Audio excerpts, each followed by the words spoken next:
राजा चोलिया के में।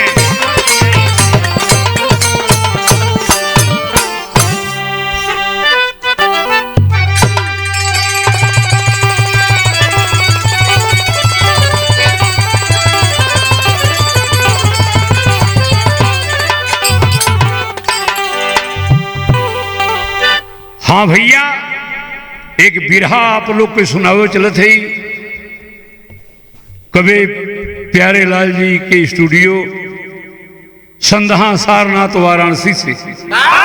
विशेष बात सुन ला, आज रिकॉर्डिंग हमार हो रहल बा। बगल के कलाकार हैं गायक मुन्ना लाल यादव, अखाड़ा गणेश गुरु, ग्राम मुल्लापुर बलुआ चंदौली। बेहद फरमाइश में विरहा गा रहा हूं। इनके जीजा श्री हैं चंद्रहास फौजी। आशीर्वाद इलेक्ट्रॉनिक्स फर्नीचर प्रोपराइटर चंद्रहास फौजी, चतुर्भुजपुर बरठी, लेकिन लोग ठेठ में भट्टी कहते हैं। सकलडीहा स्टेशन को यही भट्टी है। रेलवे स्टेशन के पास बहुत बढ़िया दुकान है और आपकी बेहद फरमाइश रही है कि जरूर इस बिरहा को गाइएगा चंद्रहास फौजी जी। हम साथी लोग आपको सुनते हैं। विषय हमार का हो,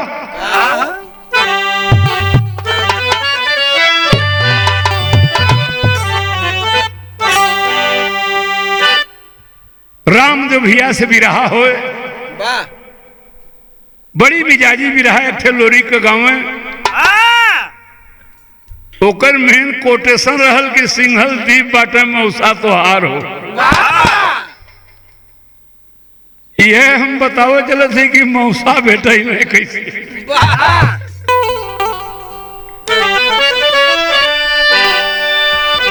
मोड़ दे जो कि सागर के तूफान को, उसको कहते जवानी जमाने में है। चीर दे सीना पत्थर या फौलाद का, ऐसी कवियों की हस्ती तराने में है। प्राण अर्पण किए लोरिक काशी नगर, धूमिल बोहे की जवह है लाली हुई। दादा संवरू का धड़ अभयापुर में बसा, सून गौरा नगर जंगसाली हुई।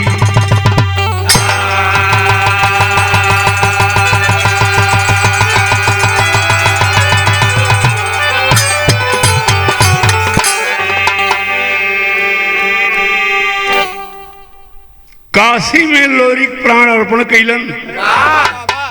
ए भैया, गोद मंजरी लालय भोरिक, किया बंस गुलजार। तेगा चमके नील गगन में, दुर्गा थी रखवार।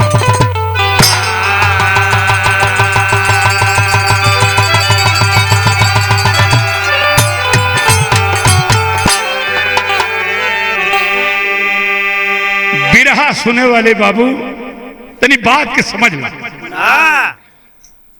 लोरी के दो पुत्र, चनवा से चनराई, मजरी से अभोरी, सतिया से देवाजी। पिता के समान जिद्दी और वीर निकली। अभोरी का संघवा दुर्गा माई पकड़ ली। अभोरी के बड़ा जिद्दी रह लोरी का बेटवा। राजेश भैया कौन तरह जब भाई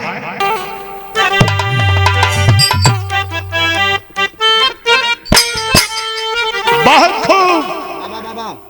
पंजाब के बोतल में, पंजाब के बोतल में कश्मीर का पानी है।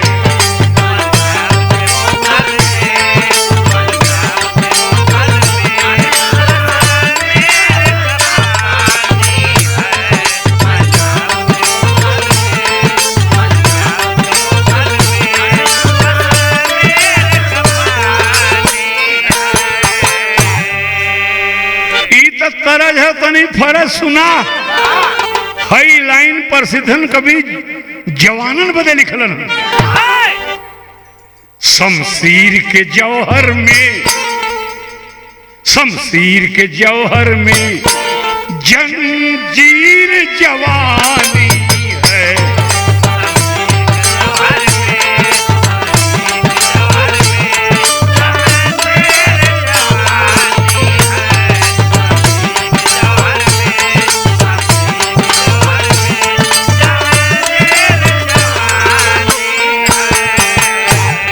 शमशीर के जौहर में जंजीर जवानी है।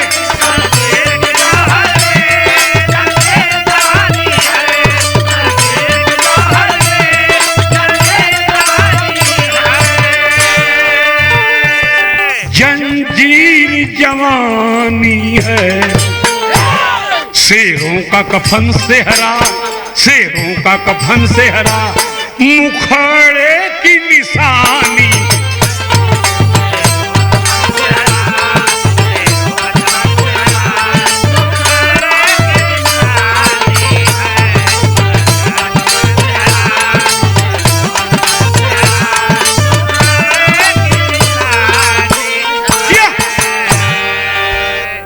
वही नजम चलेगा राजेश बाबू मिजाज में।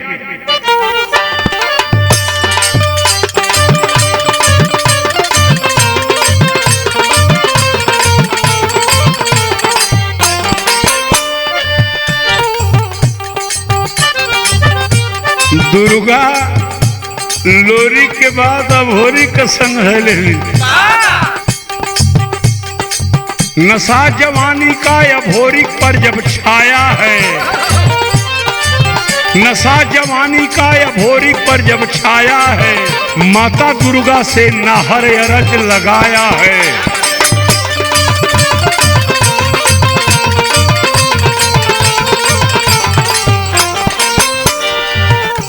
कहला सब होरी माई दुर्गा समझला। आज एक शर्त है माँ तुझको चुकाना होगा। आज एक शर्त है माँ तुझको चुकाना होगा।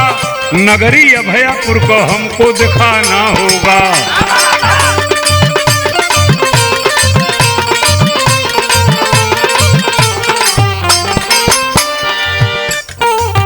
कहा दुर्गा ने बेटा काम ये आसान नहीं। जो तू अभयापुर देखल चाहत हुआ आसान ना हो बचवाया भोरी। कहा दुर्गा ने बेटा काम ये आसान नहीं। जिंदा अभयापुर में जाता कोई इंसान नहीं।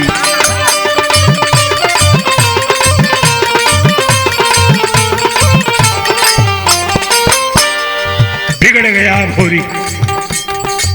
खींच देगे के बोला, खींच देगे को बोला मंजरी का लाल सुनो।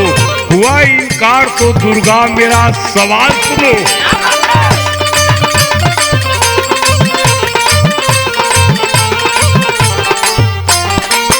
काट गर्दन को तेरे चरणों में चढ़ाऊंगा अगर नहीं दिखाओगी। काट गर्दन को तेरे चरणों में चढ़ाऊंगा। कितनी हस्ती तेरे अंदर मैं अजमाऊंगा।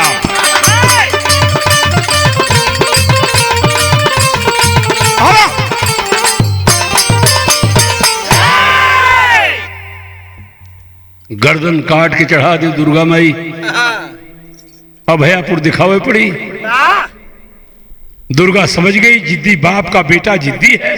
इसको कहते देर न करते देर। जिस समय अभोरी के साथ दुर्गा ब्रह्मलोक होते अभयापुर को प्रस्थान की तो बीच में ही नरक लोक पड़ा। सुना भैया, बिचोए में नरक लोक पड़ल। मांस खून के एक विशाल कुंड में एक बहुत ही भयंकर विशाल इंसान डूब रहा है, उतिरा रहा है, आह चिल्ला रहा है। अभोरी पूछा माँ ये कौन सा जानवर है? दुर्गा बोली बेटा ये नरक लोक है, यहाँ दुख ही दुख है, पूछ कर क्या करोगे? अभोरी बोला माँ अगर भेद नहीं बताओगी आगे नहीं बढ़ूंगा। तब दुर्गा रोए की कही तरज हो राजेश भैया।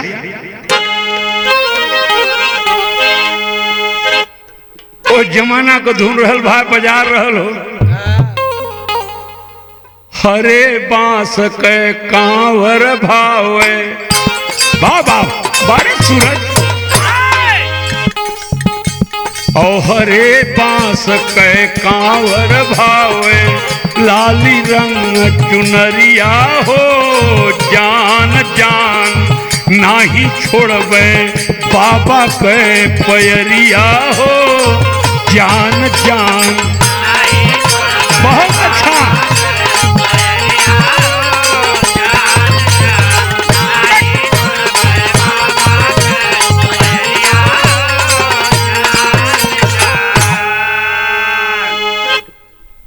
दुर्गा रोत जिद मत कर भोरी बिलख बिलख के दुर्गा सिसके अरे बिलख बिलख के दुर्गा सिसके नीर भर नजरिया हो ढार ढार बचवा मोरा लोरी कपल करिया हो ढार ढार बचवा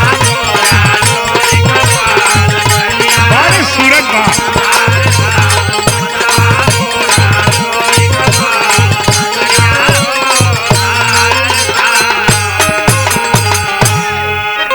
सुन बचवा भोरी अरे भूजावा के बाल खेलना खुनावा का होलिया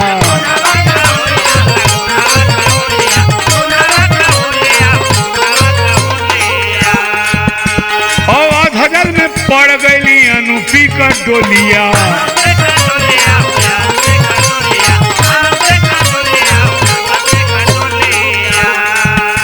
और बिरथा चढ़ल जवानी भैली बिरथा चढ़ल जवानी भैली तेगा तलवरिया हो ठार ठार लोरी का पीसे बचर के चकरिया हो ठार ठार बाबा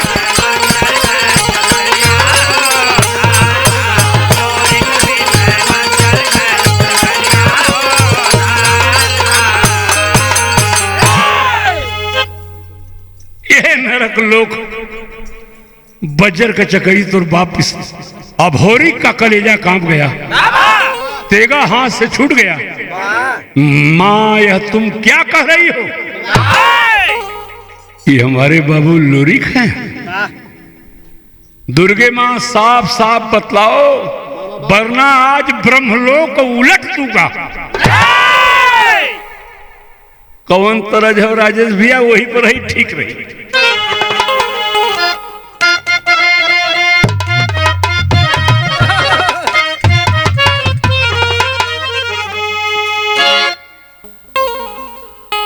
कवन गुनहिया सहर भागे पिया पपिया कबोलिया जहर लागे।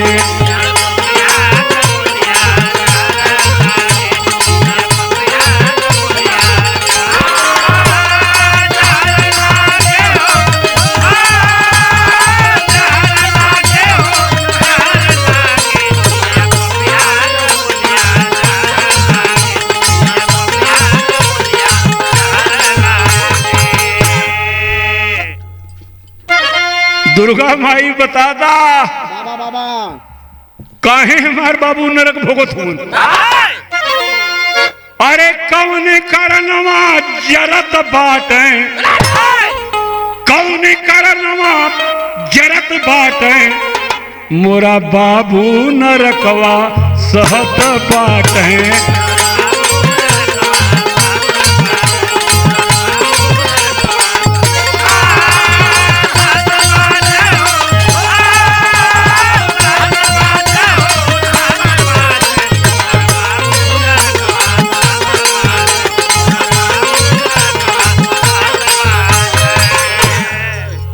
मतारी सुन बाबा सुना राजेश बाबू बाबू का उद्धार करना ही हुई है।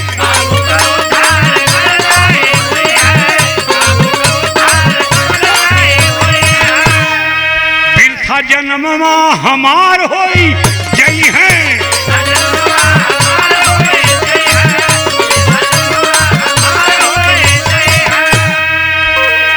कोई उपैया बता दा कहत बाटे मोरा बाबू नरकवा सहत बाटे।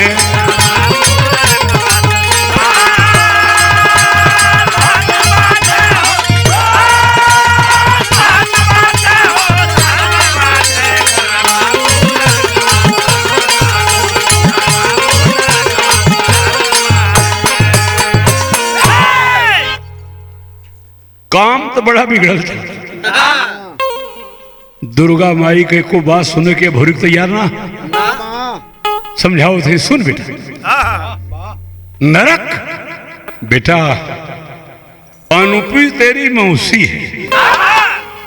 जब तेरी मौसी तेरी माँ मजरी का डोला फनवा कर लोरी के गौरा को चले तो तेरा नाना महरा नानू को चरवाह के रूप में दिया।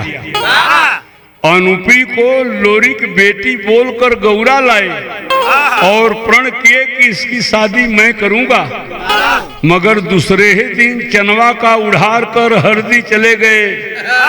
अनुपी कुंवारे रह गई।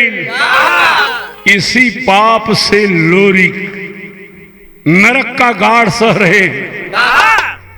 कुंवार रह गई तो हर मौसी दुर्गा का बात सुन अभोरी गुस्से में कांप उठा। तेगे से चिंगारियां उड़ने लगी। दुर्गा मां धिक्कार है तेरे गौरव को। उस समय तेरी ताकत कहां गई थी? बोल माई, उस समय तेरी ताकत कहां गई थी? जब बाबू को देवसिया बाण मारा और अनुपी का डोला नहीं फना सकी। गुस्सा में लाल हो लड़का राजेश बाबू तरज लग गई। राजा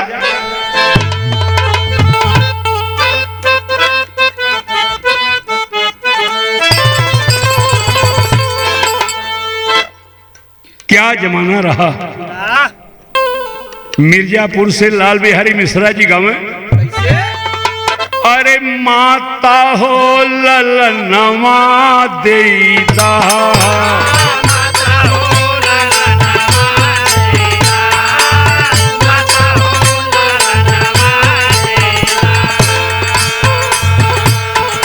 बहिनी हो बिरनवा देता।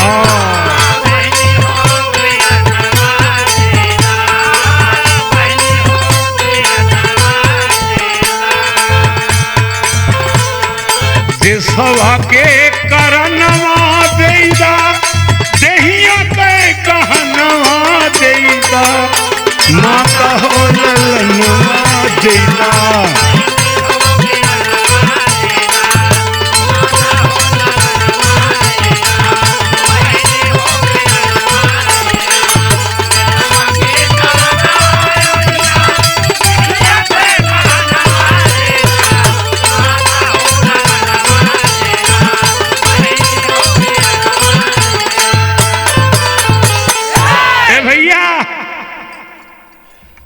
गुस्सा में लाल हो भोरी झंख बाल करिया दुर्गा।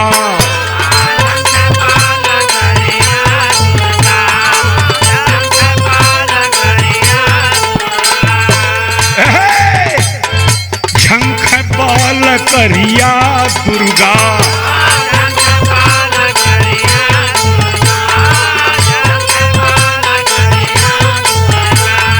लागल जब समरिया दुर्गा।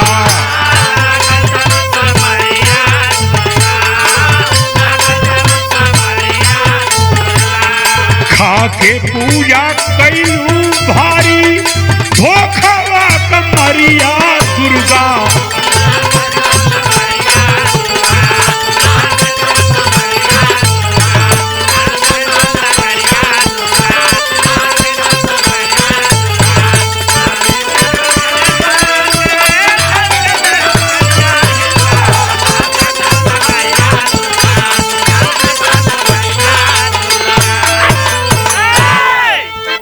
जवने लोरी का कैरथिया हाँ कलू तू दिनवा रतिया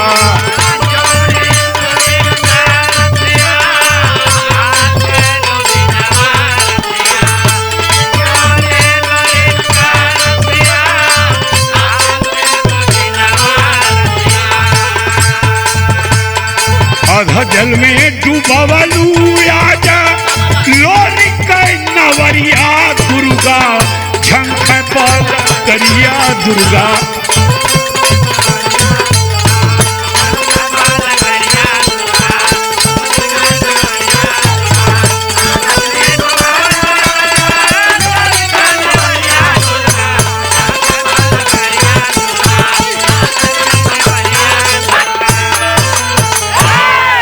ए भैया अभोरी की दुर्गा माई की धिक्कारत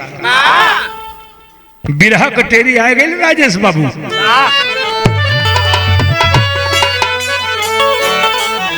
अरे बोहा में साजल जई है शेरवा वही बोहा में साजल जई है शेरवा जबरी देगे के बल लगी जंग में लोहा लोहा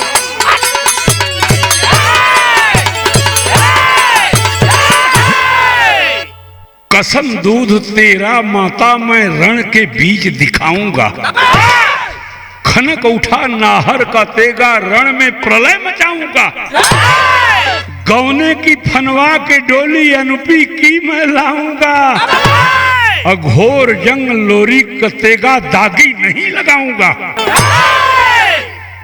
मां अभयापुर की सफर बाद में अभयापुर की सफर बाद में होगी अभी गौरा में लौट चलो अगर इन भुजाओं में सच्चा लोरी का खून है कल ही मैं अनुपी का बर ढूंढ लाऊंगा चाहे कठोर से कठोर लोहा सहना पड़े कहना पड़े इसकी परवाह नहीं। दुर्गा हंसे कहीं बेटा इतने में घबराए लगला ए भैया हबुआ मत। हाँ तरस कौन हो राजेश भैया?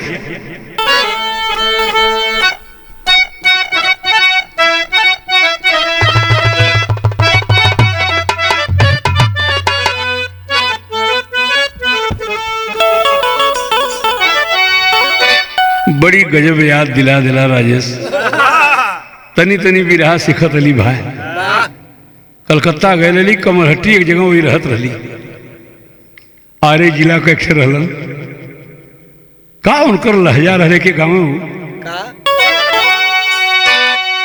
घुट्ठी भरा पानिया में अरे डूबे ना घड़ी लावा कन्हैया कैसे अरे डूबल हो राम कन्हैया कैसे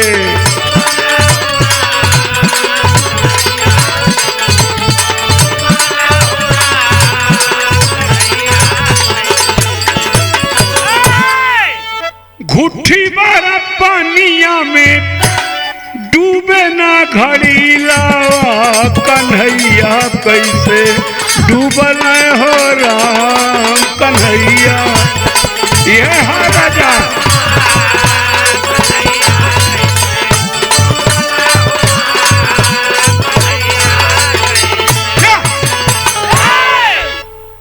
दुर्गा माई करी भोरिक छपटिया मत सुबंसन समरिया में अरे लागी जा बल्लो हवा रैनिया कैसे कहबा हो लाल रैनिया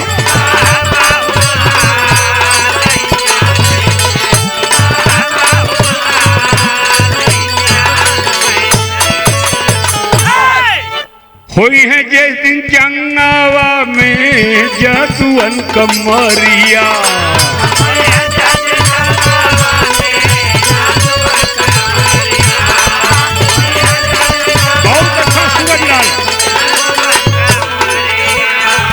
काम नाही आई है बेटा देखा ताला वारी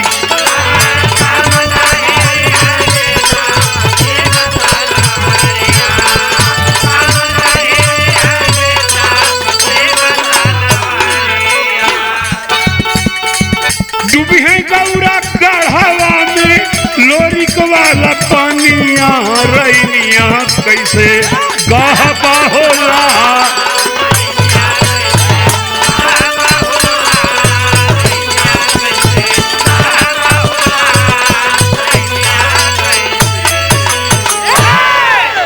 दुर्गा माई कहने बचवा भरी सुना, अनुपी का शादी इतना आसान नहीं है। इतना सस्ता तू समझा। समझा तो पहले अभयापुर पहुंचना है, वही सारा भेद खुलेगा।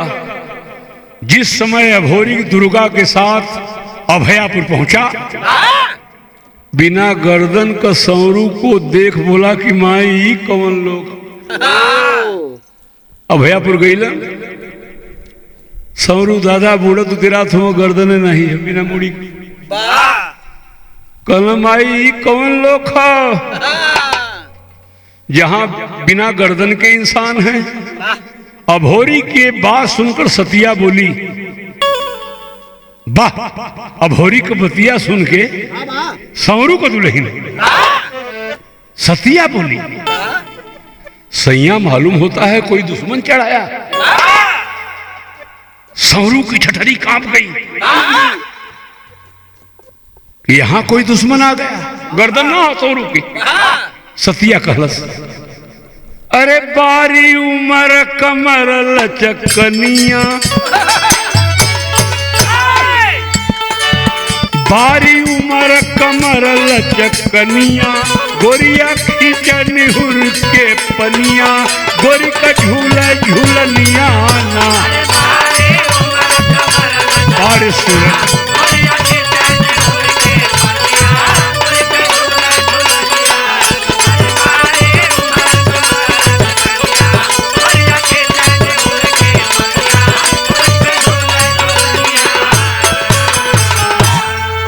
साथी,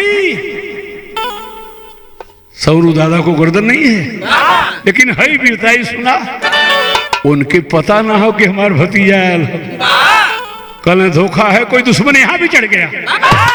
ए भैया लिखे पड़ल, अरे मर मर मसक गगन धर्मी के, मर मर मस्क गगन धर्मी के, धनुषा बानवा हो जवनवा, साधन लगा निसनवाना।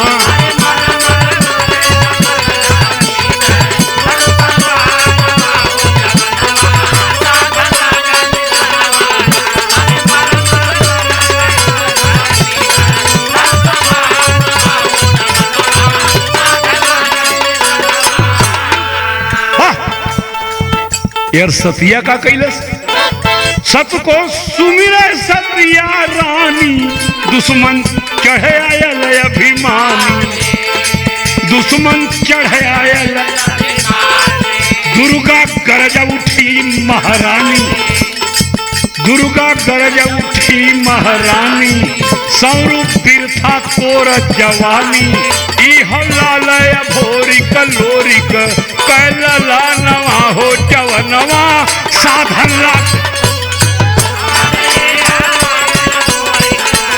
कैलला नवा हो जवनवा।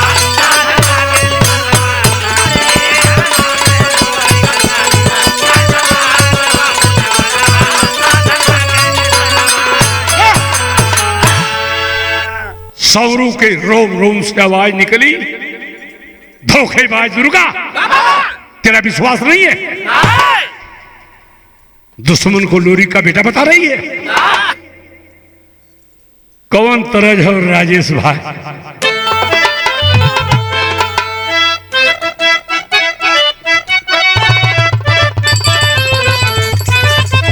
बस बस, हमके ताना मारे गौआ कैसो नार सजना, काहे ले झुलनिया उधार सजना। दिया राजा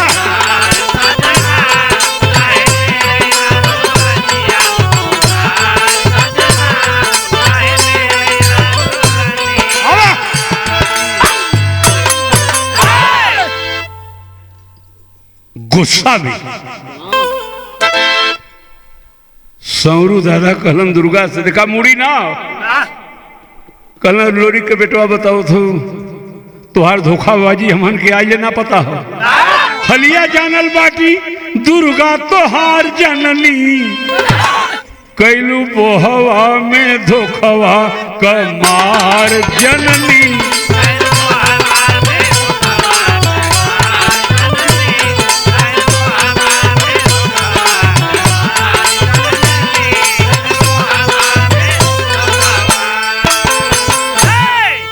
खून पियऊ तन का लोरी का हमरो पूजा कैलू,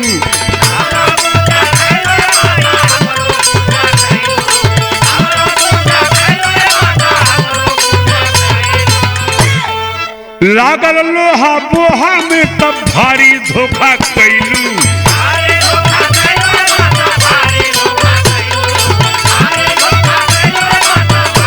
लगल है बेटा देवसी लेहलस कर दनवा उतार जननी, कैलू बोहवा में धोखवा कै मार जननी।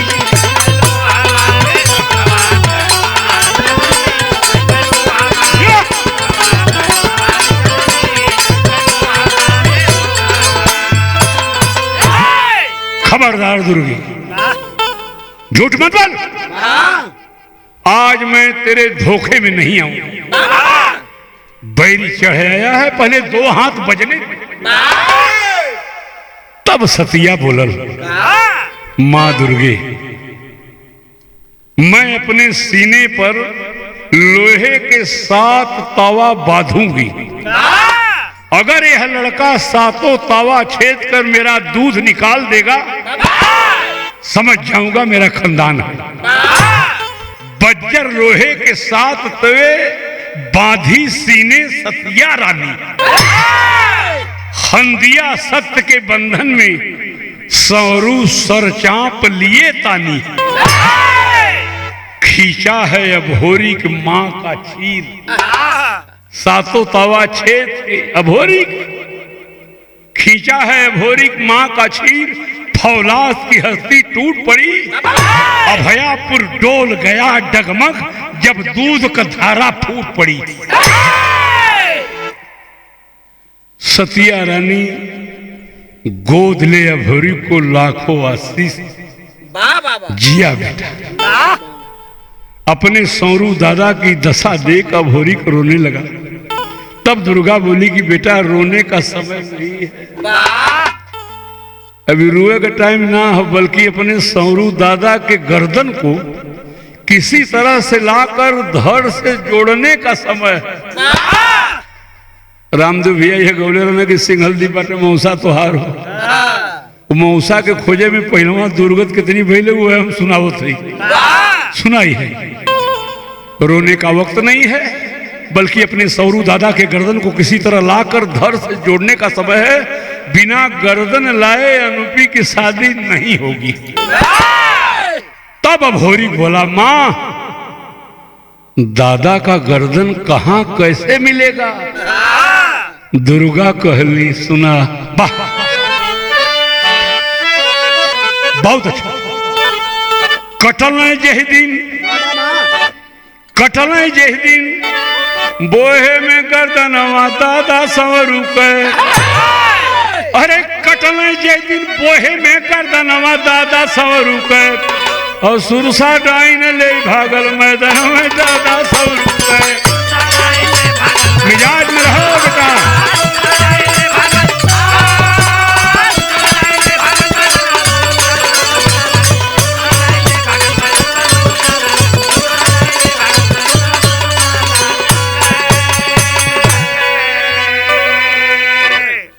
बताओ तो दुर्गा माई कैसे बताओ तो ये अभोरिक से सुना महेंद्र भैया।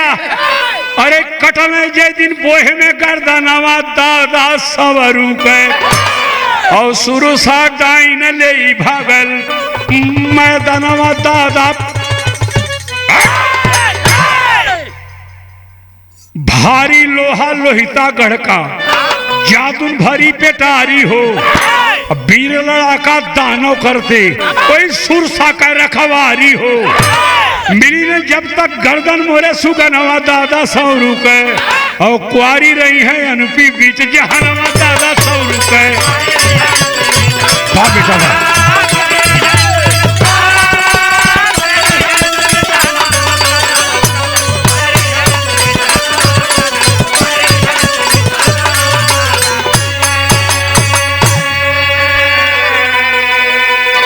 इतना बात भोरी सुनल कला हिला तलवारे दुर्गा माई ई लफड़ा का पहुंच ऊपर गेल सरवा एक न एक विपद सरवा सामने बा। अभोरी कपना तेगा माँ दुर्गा के हाथ में थमा दिया, बोला माँ या तो मेरी मदद कर या अपने ही हाथों मेरा ही गर्दन काट दे। और गर्दन काट के 7 समुंदर पार हुई सुरसा के पास भेज दी। तब दुर्गा का कही बड़ी मजा का बात हो भी रहा भी बारे चंद्रहास भैया भट्टी वाला तुहार संगी साथी गजब भी रहा का फरमाइश कर दिला ना यार। अरे बुढ़िया का भेसावा बनाई माई दुर्गा, अरे राम संगवाया भोरी का बाने बाबू वाला चाह।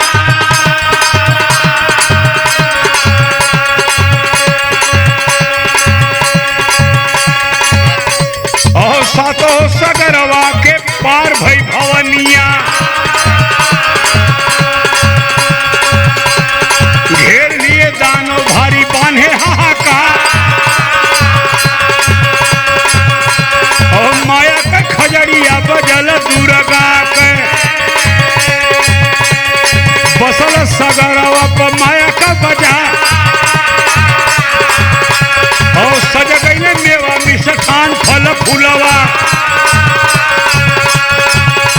और धोखवा में नाचे दानव सुधिया पिसा।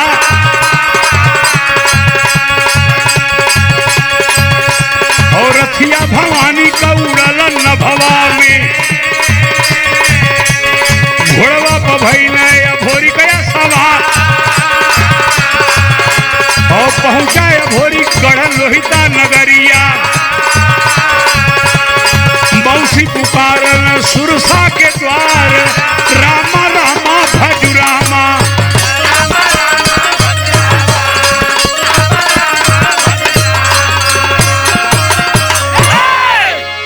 दुर्गा मतारी लेके भोरी की वहां गईली जहां सुरसा डाई रहल।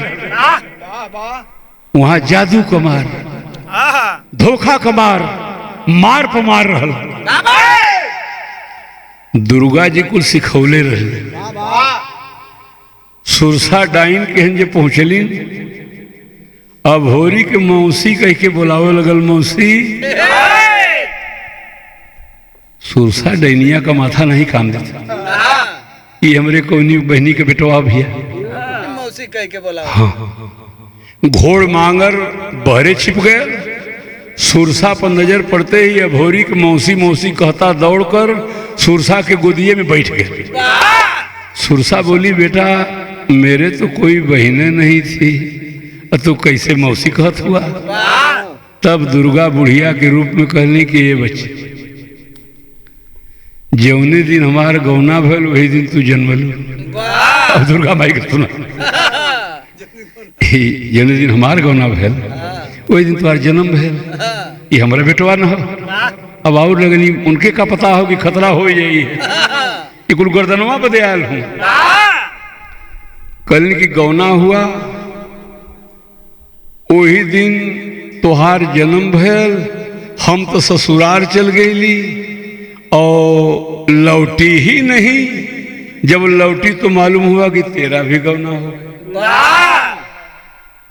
अब सुरसा डाइन फंस गई नहीं धोखा में दुर्गा की जाल में फंस गई। हाँ पता चलल कि तेरा भी गौना हो गया। पता लगाओ यहाँ आ गई बहनी। सुरसा कुर्सी में झूम पड़ी। एक दिन दुर्गा अभोरी के चिकोटी काट गई। लगल रोए। सुरसा कलश बहन लड़का बहुत रोआ तो कहली ये बच्ची बहुत जिद्दी है। जौने का जिद करला पूछत का कहना बेर बेर यह कहता कि कोठरिया में का बन। ई कौन बड़ी बात है, बहुत जिद्दी है। कोठरी में कहा हो, दक्षिण वाली कोठरी का ताला क्यों बंद है? प्रेम के बस में सुरसा ताला खोल देली, सारा रहस्य बतावे लगली। यह गर्दन सौरू दादा का है, देख बेटा,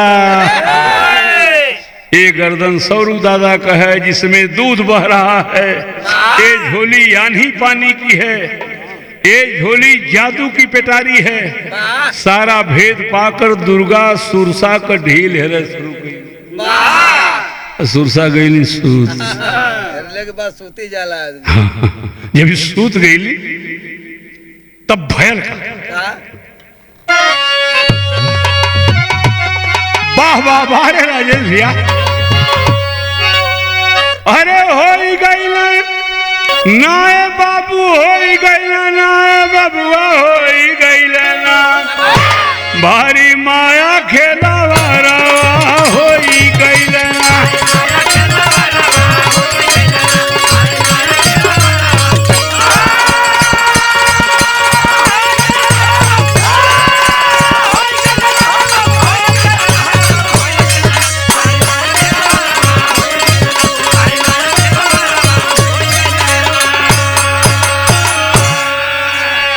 सुत गई सुरसा का भयल सुना, पट्ठा जादू झोली भर के और तेगा बगल में अपने झर के, मांगर ऊपर सवारवा हो गई ना।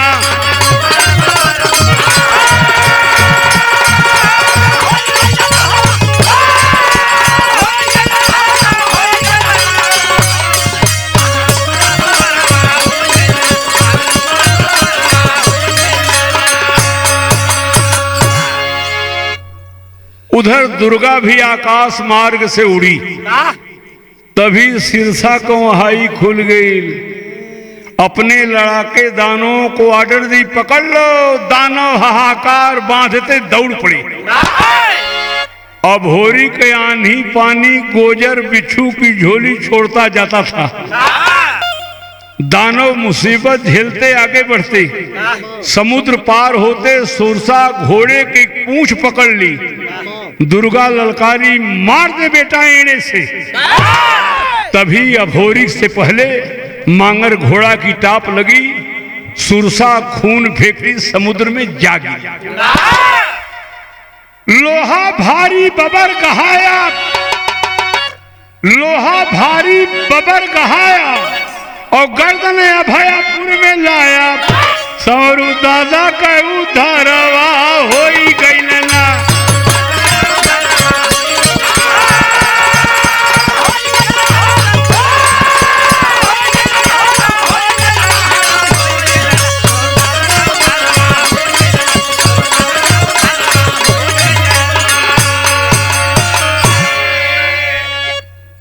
गर्दन लिया के सौरू दादा के गर्दन धड़ में लगौले। बिरहा का आखिरी चरण चला था। दुर्गा के साथ अभोरी गौरा में आया। दुर्गा ने बताया कि अनुपी की शादी सुदर्शन से लिखी है, जो बीहड़ वन में तप कर रहा है। वहां पहुंचने पर भारी लोहा गहना पड़ेगा। यही बिरहा के रामदेव गौले रहलन कि सिंघल द्वीप हुआ मौसा, जंगी यादव रणसुरों की सजी फौज चतुरंग। पत्तू कहें अक्षयवर से तीनों पीरन थे संग। अरे बोहा में साजल जई है शेरवा, दुर्जन प्रसिद्ध ने आगे का जंग सीखो। बोहा में साजल जई है शेरवा।